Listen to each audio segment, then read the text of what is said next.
Oh, screw it, let's just do the Mighty Thor set review finally.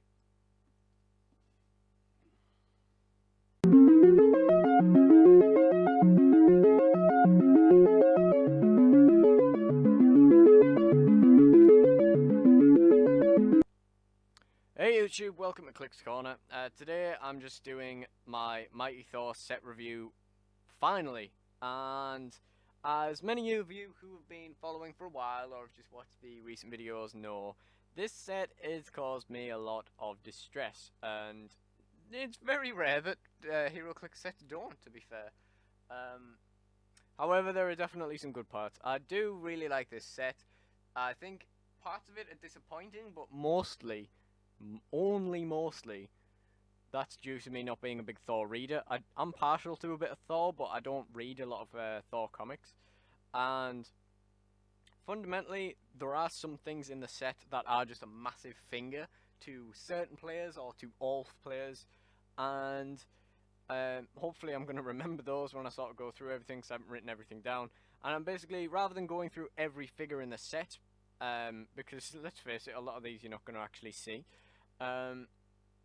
Rather than going through every figure in the set, I figure it makes more sense for me to just talk about my high points and low points in this particular instance. So, let's start off with Loki, God of Trickery. This guy is awesome. He's a 65-point figure that allows you to spawn two 10-point versions of him, and your opponent doesn't get to know which is which until he's killed them. Now this is genius. However, this is a common, and it seems to be about 2 per brick, which is pretty fair for a generic. In Defenders War and stuff, Hand Ninjas and Wakandan Warriors and stuff are like 1 per brick, so having 2 Lokis in a brick is fine, except for the fact that you need 3 of them to play it at all, and definitely you'd prefer to have at least 4, so you can spawn one as well later on. But I, in the end, decided that I'm so against incapacitating this day and age that I'm never going to use it for the main dial anyway, so I've given up my interest in this figure completely. Next, let's criticise this Hulk for a bit. It's 110 points and it starts off with Leap Climb. That's good. I'm noticing a lot of Hulks recently are getting a lot of Leap Climb treatment. And it makes sense, but I really don't rate Leap Climb as anything. Leap Climb and Phase and Teleport are just nothing to me now. I mean, if you've got a Phase and Teleport like Cables, then it's amazing, but if you don't, then it's garbage. I think they need to... What they could do is get rid of Earthbound Neutralized completely, and make Phasing the ability to go through walls, and Teleport the ability to move, say, to a different square within half your range or something. 2 separate powers, I think that would be a really good move. But basically, given the Hulks we've just seen in Defenders War and stuff, this guy is never getting played with Leap Climb. I don't care how much Indomitable you have these days, I will never play this figure. Absolutely would not go near it.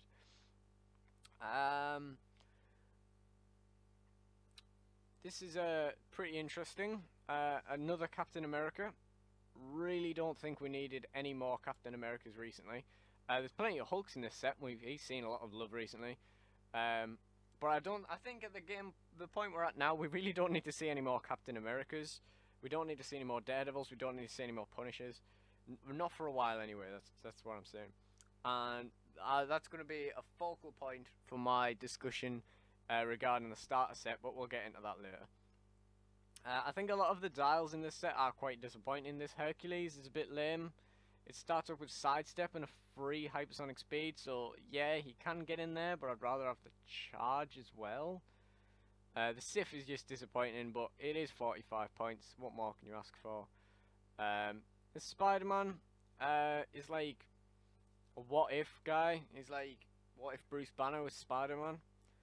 And, you know, he's definitely not bad, and there's plenty of Spider-Men in the 75-point mark. The problem is, I'd probably rather play them over this guy in any situation. Because I just don't rate him very much. And speaking of don't rate him very much, we come to our first generic, Warrior of Asgard. This guy looks okay, doesn't he? 40 points, blades, charge, all this sort of stuff. And you may have noticed in my build box here, I've got Asgardian Warrior from Hammer of Thor, who's clearly 3 points cheaper than him. And, you know, let's have a quick look at him. What does he do? Oh, hold on. He's got better attack values, better defense values, to an extent. And let's have a look at his minion power, because he is lacking some charge. Let's have a look at his minion power. When a friendly character with both the Asgardian and deity keywords is within 8 squares, which definitely is if you're going to be playing an Asgardian team, Asgardian Warrior can use charge and modifies its attack value by +1. Oh, so it's got an even higher attack value, and it still has the charge. It is around 8 years old, and it is significantly better than the new Warrior of Asgard. You're even going to save 3 points. And a lot of people have noticed this, but this Warrior of Asgard he's going to be on my list of worst generics in the game at the moment. That goes without saying. And he is just not worth 40 points in this day and age. When you've just redrawn the boundaries of what 40 points gets you, Warrior of Asgard is really not worth using. Valkyrie's pretty good though, I like her. She generates a bystander whenever someone adjacent to her with 25 points or more is killed. And the Warrior Soul bystander looks like this. So it's got phase and teleport, but it's certainly not bad, and it certainly is free. Rock Troll is a really good generic. He's 25 points for some meaty combat values. And then you can just make him meaner in any way you want to. Put Proteus on them, do whatever you want to them. Stormmen of Saturn definitely isn't bad, but the sculpt is hideous. I mean, this picture really doesn't do justice to it. And like how ugly it is, I mean, but this green is really dominant, and the head is really big. I mean, the sculpt looks bad here anyway because it looks so chunky. It looks like a Tabap figure, but it really doesn't do justice to how ugly those things actually are in real life. But it's definitely not a bad figure. Then you've got like random Wakanda support, which I suppose people are after nowadays. The leader I really rate. He basically takes out a defense value, defense power for free when he uses Outwit. He uses it against the defense power, he can use it again. Red leader is pretty good as well, but I think for 50 points I probably would rarely use this. He'd be very good on a Thunderbolts team.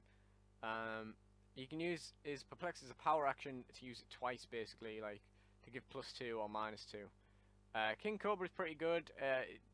It goes with this recent theme of really good Serpent Society support, which my friend Tomo has been loving. And he does have Thunderbolts as well, which Tomo also loves. But he doesn't really pull anything to a Thunderbolts team, which is really a shame. And now I'm going to click on Piledriver and explain why I'm completely skipping over the Wrecking Crew figures in this set. The reason for this is I'm devoting a video to this, and it's going to be called Why Do WizKids Hate Wrecking Crew? So I'll talk about that more then. I think that says all I really need to say. This Thor is pretty good because your Jane Foster, which is the new medic in the game basically, she's really good. If someone adjacent to her is KO'd of any point value, you roll a d6 and then bring in this Thor on that click number. And, you know, if you roll a 5 or a 6, it's kind of lame, but even then, you know, you've got something. But if you roll a 1, or well, if you roll anything lower, you get a really good hitter for the move, and you know, it's really not bad. Eric Masterson does the same thing, but for what's his name, Thunderstrike. Next, I'm gonna skip all the way up to Cog. Imagine how excited I was when I saw Cog was in the set. I mean, I felt like he really should be, but it being WizKids, I really doubted he would. Now, obviously, if you've been following for a long time, you'll remember my mail opening video where I was explaining how much of a big fan of Planet Hulk I am, how much of a big fan of Warbound I am. And this is another video I'm going to do. Why does WizKids hate Warbound? Because this is not a bad dial. This is, I mean, for 75 points, it's a bit, like, it's a thin dial with big damage reducers. And, you know, that's a bit of a shame. And the sidestep is showing this evidence of what I've been saying recently. Characters that have charge are starting to get sidestep instead. Korg definitely should have charge, but that's neither here nor there. The point is, if you notice, Korg is an uncommon and he's the first Warbound character we've seen in this set. That is because he is the only Warbound character in this set. Now why they decided to do Korg and not the rest, I don't really know. I mean, I suppose Korg does have a more direct story with Thor than the others. But Thor is still pretty involved in that story. It's a whole Hulk thing. There's a lot of Hulks in this set, and none of them have Warbound keyword. The only Warbound Hulk we've had since Worldbreaker was the Chase one in Defenders War that nobody saw except that guy who bought one with an arm missing on eBay for 20 quid, and people were watching that for fucking ages. That was a fun time, people observing what that actually was going to sell for. Anyhow, Korg is definitely not a bad figure. I'm glad to see him redone, even if the sculpt again is hideous, as we saw with Stone Man. He's not a hideous colour like Stone Man, but you know, it's still pretty tab up. Then this guy, Executioner, let's talk about him. This guy is one of the best figures in the set. It's an uncommon that is incredibly expensive for an uncommon. It's I think I got mine for 4 quid, which is to say £4, 4 British pounds. He starts the game with Blood Axe equipped. Blood Axe is potentially the best weapon in this set. He has very high attack values, very high defense values, and good damage reduces. Indomitable, which has never been seen in this game, in the past couple of sets. Massive damage values, and he gets +1 to his defense, putting him even higher if using Enchantress. Now his dial is a bit stale, but he is a pretty point and click guy. He swings his axe and kills things, and his axe really does bring a lot to the game. Let's have a look at why I think Blood Axe is one of, if not the best weapon in this set. It's because for 10 points it gives you Battle Fury, Exploit Weakness, and Steel Energy. Now my favourite one of the Fear itself hammers was Angria's hammer, because you got so much in there for 8 points. And Angria's hammer is still obviously much better than this, but this is a smaller version of Angria's hammer. I mean, it even gives you the Steel Energy. So I think Execution is really good. He's more expensive than your normal uncommon, but then again, if you pay the £3 just for the weapon, then it's fine. I haven't really looked at the Prime version because it's Prime, and I'm not getting a brick anymore, so it's not really worth looking at to me anymore. Next, we're going to go to Hogan, who is again a really good investment, because this guy is not worth any money, but you still get the knobbed mace, and I swear to God, once you get a knobbed mace, you will never not use your knobbed mace on a team. It's 3 points, and if you hit someone, they get -2 to their attack values during the next turn. Hogan also has really good defense values, a bit more meh damage values, you know, the peaks and troughs, or rather it peaks, troughs, and then peaks again. Same with his attack values. And he's got a really good move to let people use charge as a free action when he charges, if he starts off his action adjacent to them. He's also got a lower dial for 60 points, which I don't actually think is as good as the 90-point dial. And he of course has Indomitable. So again, they've really done really well on Hogan. The Hammer of Thor one was really good, but they've really done this Hogan really well. Throg. Now, I don't understand why he's gone from being Thor Frog of Thunder to Throg, and I think it's a terrible name, but I also think it's a terrible dial, and I think Frog Yolnir is a terrible weapon. I think, considering I love figures like this, you know, Howard the Duck, Frog of Thunder, all this sort of stuff. I wanted a Frog of Thunder for years because, you know, it was a convention exclusive bystander, and then it was like a super rare or something in Hammer of Thor, and it was a cool thing. It was a Frog of Thunder. I really liked that, and it was a swimming figure, and they always have a soft spot for me. But what is this? It's a 3-range figure with 2 clicks of energy explosion in the middle of its dial, and a special perplex if he targets animals or pet avengers. Now, animal is a good keyword, but pet avengers is a shocking one. What does Frog Yolnir do? Very little. That is all I can say. As someone who plays a lot of swimming teams, I can say that Frog Yolnir brings absolutely nothing to them. There it is. It's 5 points. You get Tiny Symbol, but not for equipping purposes, which is fine. When this character occupies water terrain, they get +1 to their attack and defense. So you're never going to throw that on a team. And if you're going to play a swimmer team, there's plenty of people who, once they occupy water terrain, they can't be targeted anyway, so it doesn't make a difference. And so I think that's quite disappointing. The Iron Rocket Man is quite cool. This was one of the rares and one of the boosters I did manage to get. But I think this, What If, I think it's like the Mighty Thor set. No, it's What If 2.0. Because there's so much, like, What If stuff that's still in the set. Because basically they filled What If with stuff that was just repeats. There was 3 different Thors with the same sculpt. There was Thor as Captain America. There was Captain America as Thor. There was so much reuse in What If, when they could just have been filling it with Iron Rocket Man and Groot Thor, and the Spider-Man as Bruce Banner as Spider-Man and all that stuff. But they didn't. They chose not to, and now it's in the Thor set, which is fine, because these are cool figures. But fundamentally, you could have put Warbound in here. You could have given me a new Meek. You could have given me a Hulk that even... I mean, I've already said my piece on how many Hulks there's been recently, but... I mean, you could give me a Hulk with Warbound keyword. I don't know, you could bother, you know? Or you could just throw some more What If stuff.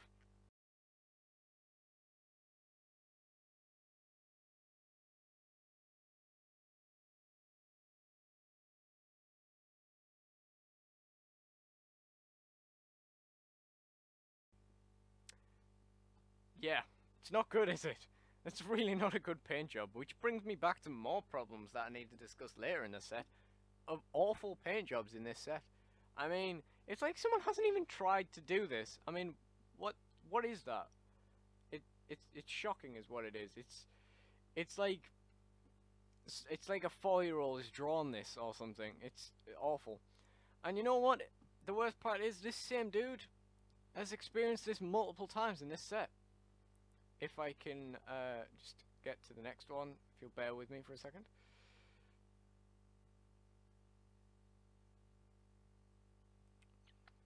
Ooh, God, it's right down there, isn't it? There we go. There! Look at this! What is that? What is that? I mean, for a start, if we could just point out the fact that his head's already been knocked off and glued back on, and all these weird blemishes around his body and this weird black stuff on his shoulder, then what is this? What is this? What are these eyebrows? What is this nose? I don't know.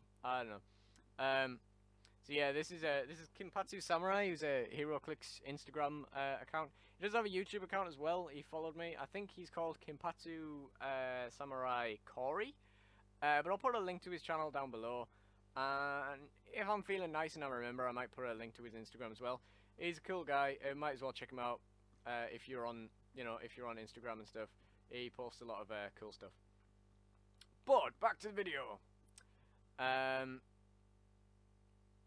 Balder's pretty cool, but his object is just, it's like 1 point less than just a regular sword. No, it's 1 point more than a regular sword, and it has very little benefit due to the changes to blades. So I think it's lame. Now, here's a figure I really like, Destroyer. And am I ever going to get one? I'm a balls, because they are expensive, they are rare, they are good, and this set does not exist. Now, this is one of the things with this set. This really wasn't a set that you wanted to sell out, because you wanted to buy bricks to have a chance of getting stuff like Destroyer and Odin the Destroyer and stuff. Because you're not getting this figure unless you're going to pay loads of money for it, if you didn't get a brick. Now, this guy here, Tyrannus, is something that I'm going to bring up in my new Could This Be Meta series. Because he has a lot of potential to spawn bystanders, but they're really bad. And then I'm going to skip over all this lot, which are figures I'm not really interested in and don't really know who they are. And start talking about Volstagg, who is finally not super rare. He's a rare for once. Unfortunately, it's Fandral who's the super rare, who's my favourite one, but that's neither here nor there. Again, Volstagg has really good damage values, really good attack values, and charge plasticity. When he uses charge, each friendly character who start the action adjacent to him can't take more than 1 damage until your next turn. So, he's pretty good. He's a bit expensive for a rare, especially one that doesn't come with an object, because you know what I thought? I thought, why not? Chicken leg object, come on. I mean, I've seen WizKids do some dumb stuff, and I've seen them not make a chicken leg an object.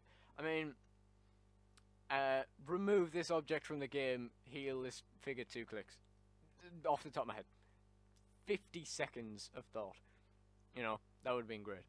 Wrecker, I think, is, again, you know, I'll talk about it more in my Wrecking Crew video, but his object is disappointing. It's 10 points for exploit weakness, and then he turns defense powers into toughness. And I just don't think it's worth it. Now, this is a guy that I had no interest in until I pulled it, and I adore it. Now, I'm a big advocate of the whole Red Sun Wonder Woman and Bizarro Green Arrow and all that sort of stuff. And this guy basically has an identical dial to Red Sun Wonder Woman, but also has his title character abilities. And he has the Asgardian keyword, which means you can combo him with Jane Foster and Rock Trolls and stuff like that. And that is going to be my go-to team for a short while in locals until I get sick of it. Because I really like this title character gimmick, but I really don't think that there's been one yet that has inspired me enough to want to play it often. The Earth's Guardian would have done, except I never got my hands on one because Defender's War was shocking. My Merc with the Mouth will probably see a lot of play just because I've had to pay so much for it. But that's a whole story you'll get if you go back through my Instagram and stuff. The next title character is Loki, Agent of Asgard. Now, I was going to buy one of these on Troll and Toad for $12 until I eventually just decided I was never going to use it. I mean, the stealth, you know, stealth isn't a bad power in any way, but I feel like it's going to make this a bad figure because it can't get into the battle until it's way down. It is good though, it stops your opponent from targeting characters within 3 squares with Perplex or Prob, and his other power allows you to, basically, if he doesn't take damage between you activating the power in your next turn, he heals 2 clicks, and then his -6 turns off defense powers for all characters below 200 points. And when he dies, he turns off all of your defense powers for a turn. So, you know, he is a cheap title character. He's definitely a good figure. He's definitely worth the points, but I don't think I'll ever use him because of the stealth. Groot Thor is something that I wasn't really interested in because of the whole what if thing, but my dad likes it because it's Battle World, but my dad doesn't like it because it doesn't look like the Battle World one, and I don't like it because I think the sculpt is quite ugly. But then I decided last night I wanted one, but then I sold out on Troll and Toad anyway, so it didn't matter. But, you know, he's an alternate Earth Groot and Thor. And you know, he's a general Groot. He's got a long dial. He does some Quake. Now I'm gonna skip through to all the way up to Maestro. Now this is a figure I fucking like. 250 points is quite a lot, but you got 175 points as well if you want to put a sub him in for Odinson, or you've got 100 points, but it starts off with Flurry, so maybe not. Anyhow, his trait is one of the most fun things I've ever seen. He gives you 3 equipment objects that cost 10 points or less on your sideline for free, and when you're placing your objects during your game, you can have one of them.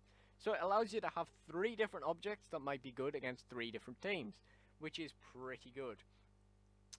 He also has leadership for a massive 250 or 175 point beta, and when he succeeds you take a token off him, which is obviously really good. And he has a lot of improved movement, charge, flurry, force blast, and if a character he knocks back is stopped by blocking terrain, he knocks them through it and they take 1 penetrating. And that is a figure I really like. I'm going to get my hands on one of these, but there's a guy at my locals who has one for trade, so I'm going to get it that way rather than buying one. You know, I haven't really, I've looked at Unimind, but I couldn't really be bothered reading all this, so I don't really have a strong opinion on it yet. But I've heard this guy's going to be pretty good, but in saying that, I haven't heard what he does do.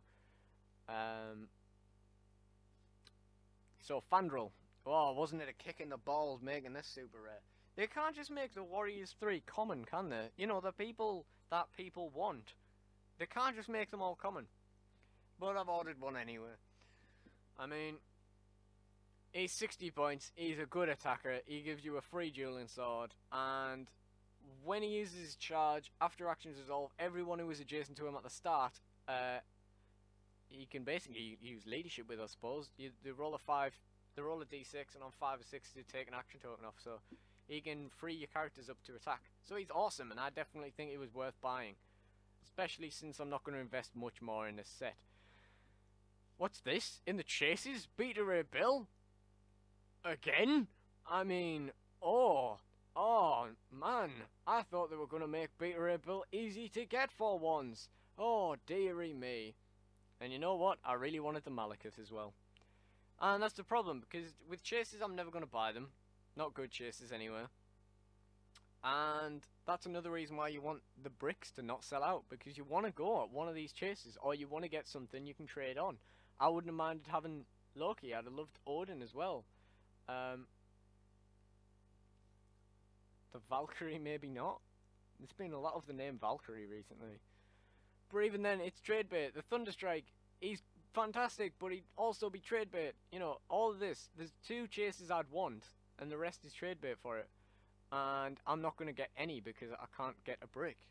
So, you know, that sucks. It really sucks. But it's just more stuff I'm never going to have, I suppose. Now we're into the starter set. Don't get me started on the starter set. What is this? You know what I've been saying the whole time about not needing any more Captain Americas and Hulks? Have you made an Avengers themed starter set? Why? Oh my god. I mean, in what universe shouldn't the starter set have been the Warriors 3, Sif and Thor? I mean, come on. Give it what people want. Oh, dearie me. You don't need any more Captain Americas, Iron Man, or Hulks in this game. You don't even need any more Thors, and it's a Thor set. Oh my life. And what really should have been possible was for you to get the Warriors 3, Sif and Thor in a booster at least. With maybe one of the Warriors 3 being the rare or whatever. And it definitely should have been the case for the starter set, but it doesn't matter because you're not going to be able to find the starter set anywhere with all the new rules. You know, if you're wanting to start off playing Heroclix, good luck.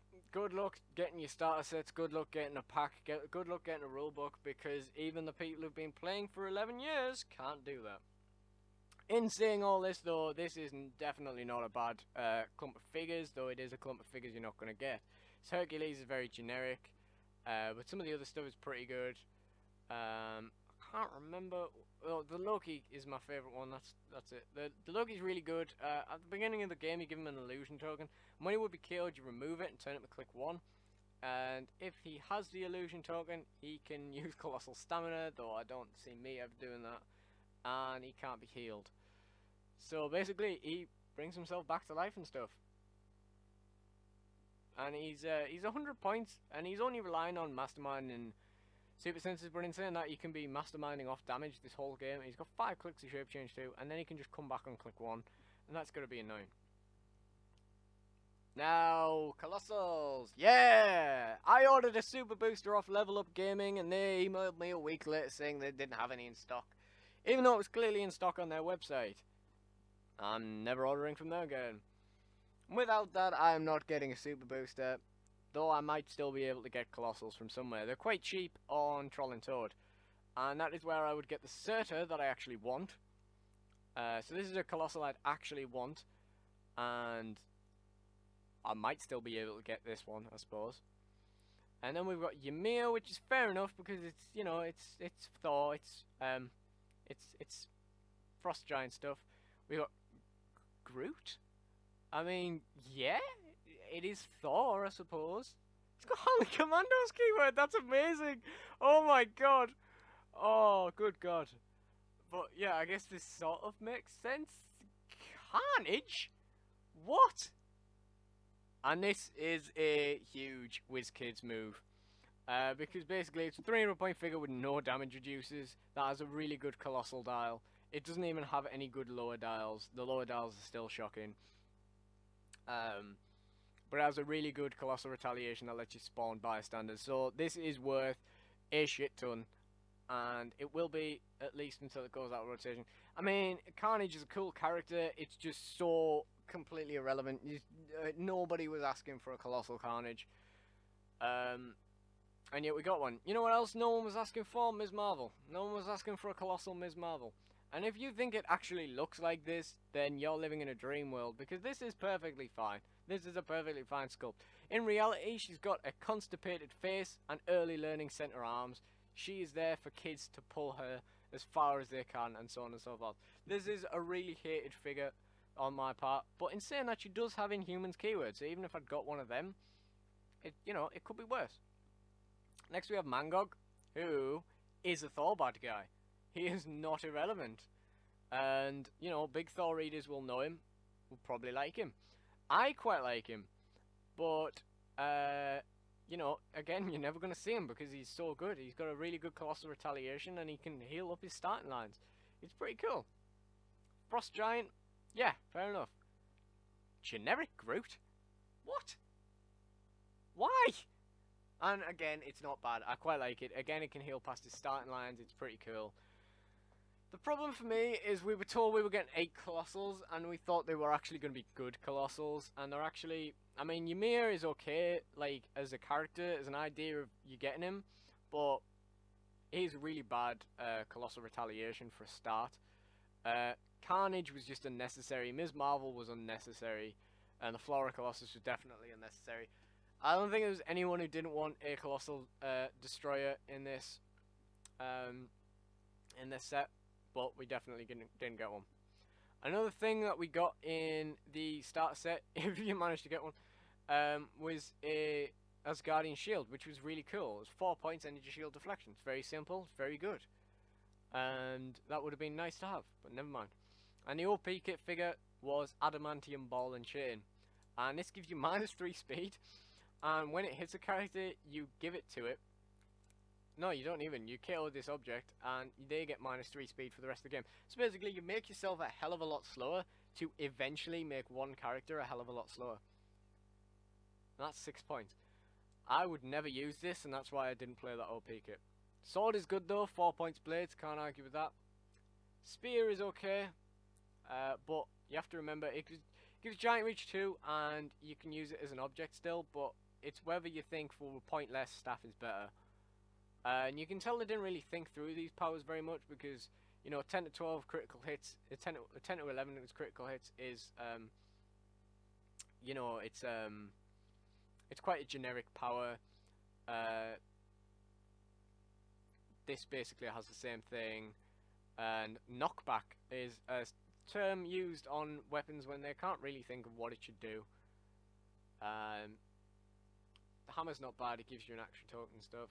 I'm not even going to go through the rest of the objects, like the chasers and stuff.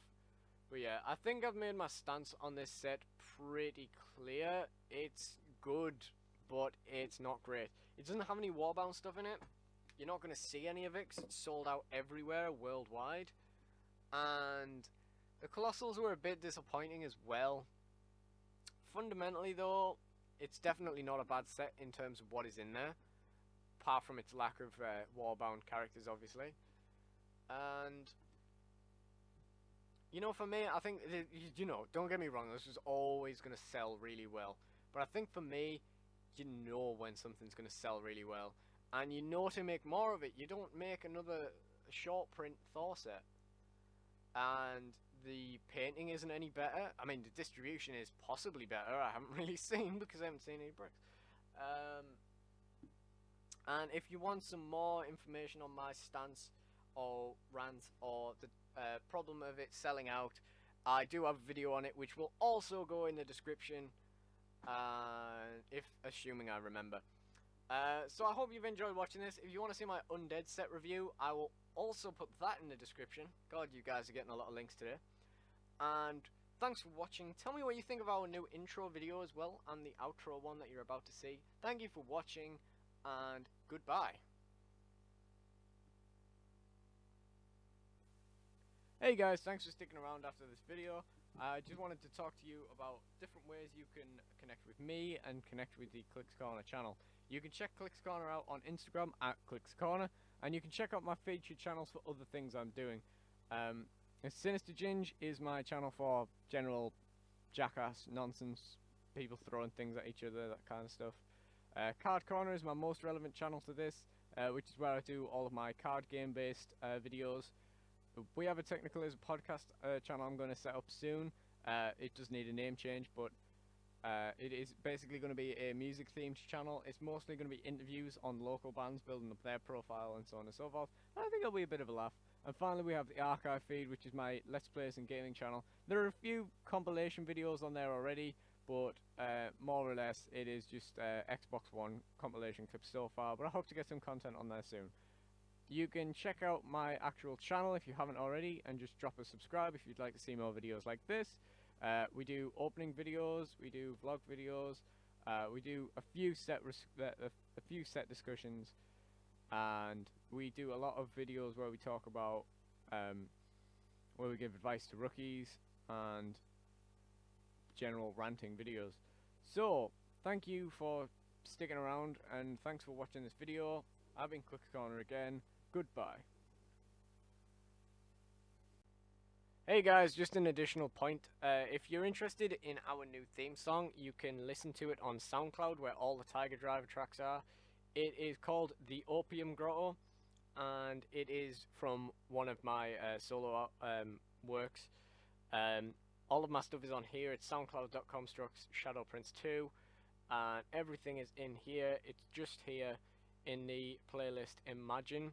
You can also listen to my first album, which is in here, which is called Idea. It's all ambient stuff at the moment, but all of my projects will end up on here, and there will be some more stuff with vocals and stuff coming later. So please check that out if you're interested, and thanks again.